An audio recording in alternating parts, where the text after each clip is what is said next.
বললুন মারা বোতল মুখে কথা বলতে দিইনি, ও জিভে তিল আছে, যা বলে সত্যি হয়ে যায়। গেলুন তো মারা মরে। তুমি সেই বালচুদাটা কই?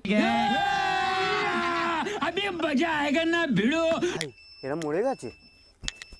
হ্যাঁ আল্লাহ, তোমার কাছে লাখ লাখ শুকরিয়া, আমাকে বাঁচিয়ে নিয়ে চল।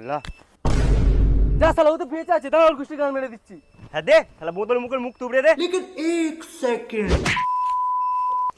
আমি বেঁচেছিলাম, তোর তো আর সহ্য হলো নি, দিলি তো গাঁটটা মেরে। তাহলে আর একটা কথা বলি। চুপ চুপ সোরের বাচ্চা, একটাও কথা বলবি না তুই। কি রে ভাই, তুই তো ভালোই বলতিলি 2025 এসে আজ গভীর কথা বিশ্বাস করিনি ভাই। আমরা তো সেই মরেই গেছি, এর থেকে আর খারাপ কি হতে পারে? তুই কি বলার বল। আচ্ছা ভাই, আমরা এই যে মরে গেছি, এখন আমরা জান্নাতে না গিয়ে যদি জাহান্নামে যাই?